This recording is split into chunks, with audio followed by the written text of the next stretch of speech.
Hi friends, ഇന്ന് ഞാൻ ഉണ്ടാക്കുന്നത് ഈ ഒരു ചൂട് സമയത്ത് വിശപ്പും ദാഹവും മാറാൻ പറ്റിയ ഒരു അടിപൊളി ഡ്രിങ്കാണ്.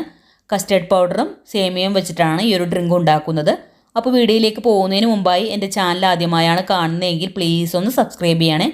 സബ്സ്ക്രൈബ് ചെയ്യുന്നതിനോടൊപ്പം തന്നെ തൊട്ടടുത്തുള്ള ബെല്ലൈക്കൺ കൂടി ഒന്ന് പ്രസ് ചെയ്ത് കഴിഞ്ഞാൽ ഞാനിടുന്ന വീഡിയോസിൻ്റെയൊക്കെ നോട്ടിഫിക്കേഷൻ നിങ്ങൾക്ക് ലഭിക്കുന്നതായിരിക്കും.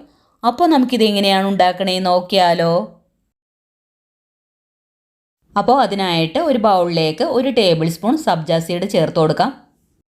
ഇനി ഇതിലേക്ക് ഒരു അരക്കപ്പ് വെള്ളം ഒഴിച്ച് കൊടുത്തിട്ട് ഒന്ന് മിക്സ് ചെയ്തതിന് ശേഷം മാറ്റി വെക്കാം.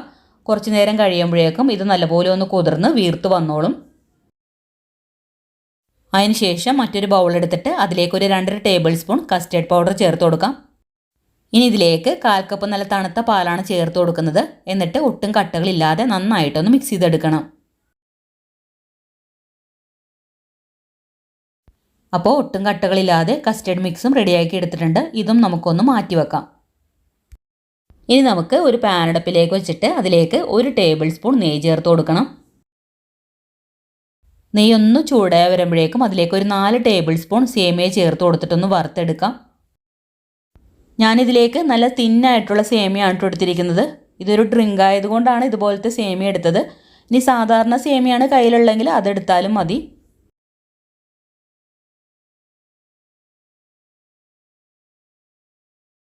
സേമിയയുടെ കളറ് ഒട്ടും മാറാതെ വേണം വറുത്തെടുക്കാൻ. അപ്പോൾ ലോ ഫ്ലെയിമിൽ വെച്ചിട്ട് വറുത്തെടുത്താൽ മതി കേട്ടോ. ഇനി ഇതിലേക്ക് 1 ലിറ്റർ പാൽ ഒഴിച്ചു കൊടുക്കാം.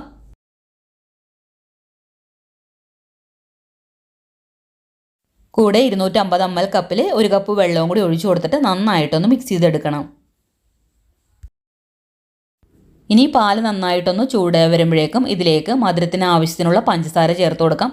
ഞാനിവിടെ ഒരു 6 ടേബിൾ സ്പൂൺ പഞ്ചസാരയാണ് ചേർത്ത് കൊടുക്കുന്നത്. നമുക്ക് എത്രത്തോളം മധുരം വേണോ അതനുസരിച്ചിട്ട് വേണം പഞ്ചസാര ചേർക്കാൻ. കൂടെ 2 ടേബിൾ സ്പൂൺ കണ്ടൻസ് മിൽക്ക് കൂടി ചേർത്ത് കൊടുക്കുന്നുണ്ട്. കണ്ടൻസ് മിൽക്ക് നമുക്ക് താല്പര്യം ഉണ്ടെങ്കിൽ മാത്രം ചേർത്ത് കൊടുത്താൽ മതി.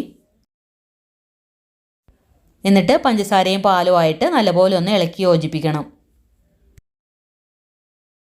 ഇപ്പോൾ സേമിയെല്ലാം ചെറുതായിട്ടൊന്ന് വെന്ത് തുടങ്ങിയിട്ടുണ്ട്. ഇനി ഇതിലേക്ക് നമ്മൾ നേരത്തെ കലക്കിയെടുത്ത കസ്റ്റേർഡ് പൗഡറിൻ്റെ മിക്സ് ഒന്നും കൂടി ഒന്ന് മിക്സ് ചെയ്തതിന് ശേഷം ഇതിലേക്ക് ചേർത്ത് കൊടുക്കാം. കസ്റ്റേർഡ് പൗഡറിൻ്റെ മിക്സ് ചേർത്ത് കൊടുത്തു കഴിഞ്ഞാൽ ലോ ടു മീഡിയം ഫ്ലെയിമിൽ വെച്ചിട്ട് കൈ എടുക്കാതെ ഇളക്കി കൊടുത്തുകൊണ്ടിരിക്കണം. അതല്ലാന്നുണ്ടെങ്കിൽ ഇത് പെട്ടെന്ന് കട്ട പിടിക്കും. അപ്പോൾ അതുകൊണ്ടാണ്. ഇനി ഈ കസ്റ്റേർഡ് പൗഡർ ഒന്ന് വെന്ത് ചെറുതായിട്ടൊന്ന് തിക്കായിട്ട് വരണം. അപ്പോൾ അത്രയും സമയം കൈവിടാതെ ഇളക്കി കൊടുത്തുകൊണ്ടിരിക്കാം. ഇപ്പോൾ കണ്ടോ, ചെറുതായിട്ടൊന്ന് തിക്കായി വന്നിട്ടുണ്ട്. ഇനി നല്ലപോലെ ഒന്ന് തിളച്ച് കഴിഞ്ഞാൽ നമുക്ക് ഫ്ലെയിം ഓഫ് ചെയ്ത് കൊടുക്കാം.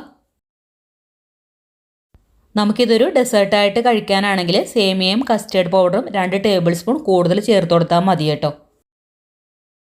ഇതിപ്പോൾ നല്ലപോലെ ഒന്ന് തിളച്ച് ചെറുതായിട്ടൊന്ന് കുറുകി വന്നിട്ടുണ്ട്. ഇത്രയും മതി. ഇനി നമുക്ക് ഫ്ലെയിം ഓഫ് ചെയ്ത് കൊടുത്തിട്ട് മറ്റൊരു ബൗളിലേക്ക് മാറ്റണം. ഈ പാനിൽ തന്നെ വെച്ച് കഴിഞ്ഞാൽ ഒരുപാട് കുറുകി പോവും. ഇതിപ്പോൾ വേറൊരു ബൗളിലേക്ക് മാറ്റിയിട്ട് നല്ലപോലെ ഒന്ന് ചൂടാറി വന്നിട്ടുണ്ട്. അപ്പോൾ ചൂടാറി വന്നപ്പോൾ ഒന്നും കൂടി ഒന്ന് കട്ടിയായിട്ടുണ്ട്. ഇനി ഇതിലേക്ക് ചേർത്ത് കൊടുക്കുന്നത് ഒരു വലിയ ആപ്പിൾ ഇതുപോലെ ഒന്ന് ചെറുതായിട്ട് കട്ട് ചെയ്തതാണ്. പിന്നെ 2 ഞാലിപ്പൂവമ്പഴം ചെറുതായിട്ട് കട്ട് ചെയ്തത്. പിന്നെ ചേർത്ത് കൊടുക്കുന്നത് മാതളമാണ്. അത് ഞാൻ ഒരെണ്ണം എടുത്തിട്ടുണ്ട്. പിന്നെ കുറച്ച് ബദാം ഇതുപോലെ ഒന്ന് ചെറുതായിട്ട് കട്ട് ചെയ്തതും കുറച്ച് കാഷ്നട്ട് കട്ട് ചെയ്തതും കൂടി ചേർത്ത് കൊടുക്കുന്നുണ്ട്. ഇനി നമ്മൾ ആദ്യമേ കുതിർക്കാൻ വെച്ച സബ്ജ സീഡ് ഉണ്ടല്ലോ, അതും കൂടി ചേർത്ത് കൊടുത്തിട്ട് എല്ലാം കൂടി നന്നായിട്ടൊന്ന് മിക്സ് ചെയ്തെടുക്കാം. അപ്പോൾ നമുക്ക് താല്പര്യമുള്ള ഏത് ഫ്രൂട്ട്സ് വേണമെങ്കിലും ചേർക്കാം. ഇതൊരു ഡ്രിങ്ക് ആയതുകൊണ്ടാണ് ഞാൻ ഒരുപാട് ഫ്രൂട്ട്സ് ഒന്നും ചേർക്കാഞ്ഞത്. ഇനി ഇതിലേക്ക് കുറച്ച് ഐസ് ക്യൂബ്സും കൂടി ചേർത്ത് കൊടുക്കുന്നുണ്ട്. എന്നിട്ട് നന്നായിട്ടൊന്ന് ഇളക്കിയതിന് ശേഷം മധുരം കുറവാണെന്നുണ്ടെങ്കിൽ കുറച്ചും കൂടി മധുരം ചേർത്ത് കൊടുക്കാവുന്നതാണ്. ഇനി ഇത് കുറച്ചും കൂടി നന്നായിട്ട് തണുപ്പിച്ച് കഴിക്കണമെന്നുണ്ടെങ്കിൽ ഫ്രിഡ്ജിൽ വെച്ച് നന്നായിട്ടൊന്ന് തണുപ്പിച്ചെടുത്താൽ മതി.